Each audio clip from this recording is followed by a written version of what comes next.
విద్యార్థుల్లో శాస్త్రీయ దృక్పథం, పరిశోధనలపై ఆసక్తిని పెంచేందుకు భారత ప్రభుత్వం, జపాన్ సైన్స్ అండ్ టెక్నాలజీ సంస్థ సకురా సైన్స్ ప్రోగ్రాం నిర్వహిస్తాయి. అక్కడి అత్యాధునిక సైన్స్ ప్రయోగశాలలు, ప్రతిష్టాత్మక విశ్వవిద్యాలయాలు సాంకేతికత పురోగతిని స్వయంగా తెలుసుకునే వెసులుబాటు ఉంటుంది. ఇంతటి చక్కటి అవకాశాన్ని అందుకున్నాడు ఓ మారుమూల ప్రాంతానికి చెందిన కుర్రాడు. కనీసం సరైన రోడ్డు, బస్సు సౌకర్యం కూడా లేని ఊరు నుంచి జపాన్ వరకు వెళ్ళొచ్చిన ఆ విద్యార్థితో చిట్ చాట్. జోగులాంబ గద్వాల జిల్లాలోని ఓ పల్లె యువకుడు అంతర్జాతీయ అవకాశాన్ని ఒడిసిపట్టాడు. సైన్స్లో తన ప్రతిభను చాటుతూ జపాన్లో ప్రతిష్టాత్మకంగా నిర్వహించే సకురా సైన్స్ ప్రోగ్రాంకి ఎంపికయ్యాడు. అసలు ఈ సకురా సైన్స్ ప్రోగ్రాం అంటే ఏంటి, దానికి ఎట్లా ఎంపికయ్యాడు, ఇవన్నీ వివరాలన్నీ మనం అతన్ని అడిగి తెలుసుకున్నాం.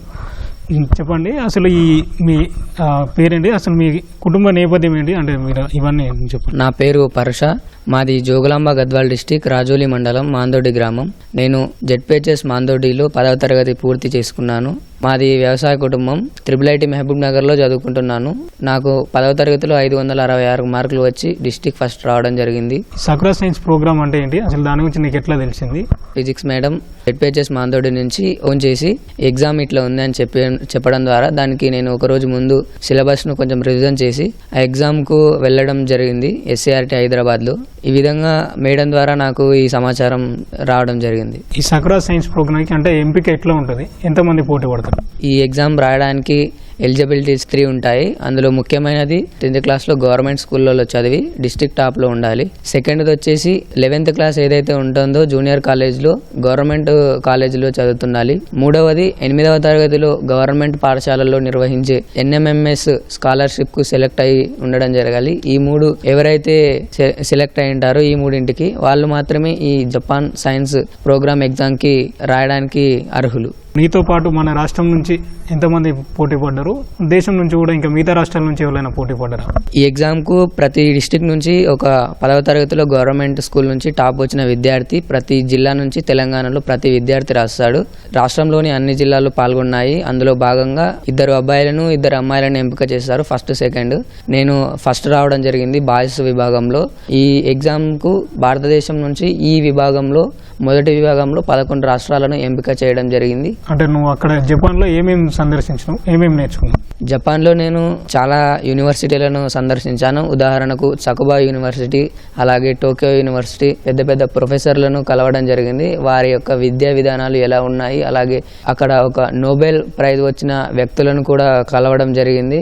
అక్కడ చాలా విద్యార్థులు భారతదేశ విద్యార్థులతో పోలిస్తే చాలా విభిన్నంగా ఉన్నారు. ఇక్కడికి అక్కడికి టెక్నాలజీ డిఫరెన్స్ ఏముంది, నువ్వు మేజర్ అబ్జర్వేషన్ ఏమన్నా ఉందా, నీకు నచ్చింది ఏమన్నా ఉందా? అవును, భారతదేశంలో అండ్ జపాన్లో వివిధ దేశాలలో టెక్నాలజీ అనేది వేరుగానే ఉంటుంది. కాకపోతే జపాన్ అనేది టెక్నాలజీకి మారుపేరుగానే చెప్పవచ్చు. ఎందుకంటే అక్కడ విద్యా విధానాలలోనే టెక్నాలజీ పరంగా చాలా మార్పులు వచ్చాయి. అక్కడ సాధారణంగా భారతదేశంలో ఉండే తరగతి గదుల్లో వరుస క్రమంలో బెంచ్లు ఉంటాయి. అక్కడ అలా కాకుండా ఎత్తుకు అండ్ ముందుకు తగ్గుకు ఇలా బెంచ్లు నిర్వహించడం, అలాగే ఒకే బోర్డు కాకుండా 3 స్క్రీన్ బోర్డులు ఉంటాయి. అలాగే విద్యార్థులు జెండర్ విభాగంలో విభేదాలు లేకుండా విద్యార్థులు కూర్చుంటారు. అలా టెక్నాలజీ పరంగా కూడా విద్యారంగంలో చాలా అభివృద్ధి జరిగింది. జపాన్ పర్యటన నీకు ఎట్లా ఉపయోగపడుతుంది అనుకుంటున్నావు? నువ్వు దాని నుంచి ఫ్యూచర్కి ఏ విధంగా మంచిగా మలుచుకోవాలనుకుంటున్నాను? ఫస్ట్ ఆఫ్ ఆల్ అక్కడ ఉన్న టెక్నాలజీని మరియు విద్యా విధానాలను తెలుసుకోవడం జరిగింది.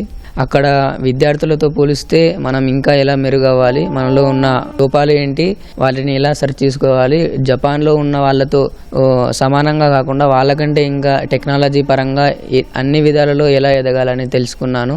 అలాగే అక్కడ విద్యా విధానాలు నాకు చాలా నచ్చాయి. విద్యార్థులలో స్కిల్స్ ఏవైతే ఉంటాయో ఒక విద్యార్థులు అందరిలో ఉన్న స్కిల్స్లను అభివృద్ధి చేయడం జరుగుతుంది. అక్కడ వివిధ రకాల యాక్టివిటీస్ కూడా చేస్తారు. విద్యార్థులకు పాఠాలు బోధించే క్రమంలో విద్యార్థులతో ఉపాధ్యాయులు కూడా కలిసిమెలిసి ఉంటారు. ఈ ప్రోగ్రాం ద్వారా నాకు ఉపయోగం ఏమిటంటే అక్కడ జపాన్ సైన్స్ ప్రోగ్రాంలో పార్టిసిపేట్ చేసినందుకు ప్రతి విద్యార్థికి సర్టిఫికేట్ ఇస్తారు.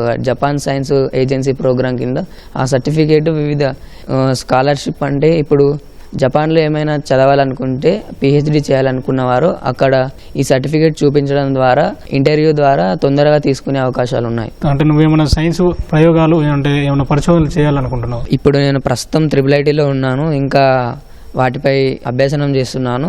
తర్వాత ఇంకా ఫ్యూచర్లో అలాంటి ప్రయోగాలు ఎక్స్పెరిమెంట్స్ చేసి దేశానికి మంచి పేరు తేవాలనుకుంటున్నాను. అంటే ఇప్పుడు నీ ఫ్యూచర్ గోల్ ఏంటి? ఇంకా ఫ్యూచర్ గోల్ అంటే ఈ సైన్స్ స్ట్రీమ్లో వెళ్ళాలని ఉంది, సైంటిస్ట్ ఆ రూట్లో వెళ్ళాలని ఉంది. సైన్స్ ఇప్పుడు నీలాంటి విద్యార్థులకు గవర్నమెంట్ స్కూళ్ళలో చదివిన వాళ్ళు కానీ లేకుంటే పల్లెల నుంచి మారుమూల ప్రాంతాల నుంచి వచ్చిన వాళ్ళకి కానీ ఏం చెప్పాలనుకుంటున్నాను? గవర్నమెంట్లో చదివే వాళ్ళు ప్రైవేట్ వాళ్ళకన్నా ఏం తక్కువ కాదు. ఈ అవకాశం కేవలం గవర్నమెంట్ విద్యార్థులకే చెందుతుంది కాబట్టి ఈ ప్రైవేట్ వాళ్ళకంటే గవర్నమెంట్ దాంట్లో ఎక్కువ అవకాశాలు ఉన్నాయి. చదువుకున్నది ఏదైనా వృధా కాదు. ఫస్ట్ ఆఫ్ ఆల్ సైన్స్ అయినా ఏదైనా ఫిజిక్స్ కెమిస్ట్రీ ఇలా ఏ చదివినా ఫ్యూచర్లో సైన్స్ స్ట్రీమ్లో వెళ్ళాలనుకున్న స్ట్రీమ్లో తప్పకుండా ఉపయోగపడుతుంది, ఎక్కడ వృధా కాదు. నువ్వు గద్వాల జిల్లా నుంచి ఈ సైన్స్ ప్రోగ్రామ్కి ఎంపికైనావు కదా, అంటే నీకు ఎట్లా అనిపించింది? అంటే నువ్వు ఎట్లా ఫీల్ అవుతున్నావు? ఎగ్జామ్ రాసే ముందు నాకు నమ్మకం ఉంది, పేపర్ ఉన్న చాలా టఫ్ ఉంది అది, ఎందుకంటే టాలెంట్ టెస్ట్ కాబట్టి తెలంగాణ రాష్ట్రం నుంచి. నాకు చాలా అప్పుడు సంతోషంగా అనిపించింది. చాలా మంది నన్ను అభినందించడం జరిగింది. మా స్కూల్లో చిన్న ప్రోగ్రాం కూడా చేసుకోవడం జరిగింది. గ్రామస్తులు కూడా నన్ను అభినందించారు. పట్టుదలతో చదివితే ఆర్థిక పరిస్థితులే కానీ మన స్థానిక కుటుంబ నేపథ్యాలు కానీ ఏవైనా అడ్డంకి కాదని చెబుతున్నాడు పరుష. సైన్స్ ప్రోగ్రామ్ అంటే జపాన్ పర్యటన స్ఫూర్తితో ఫ్యూచర్లో గొప్ప సైంటిస్ట్గా మారి దేశానికి అంటే ఉపయోగపడే ఆవిష్కరణలు కనిపెట్టాలనుకునే తన లక్ష్యం అని చెబుతున్నాడు. కెమెరామెన్ శ్రీనివాస్తో సతీష్, ఈటీవీ న్యూస్, మహబూబ్ నగర్.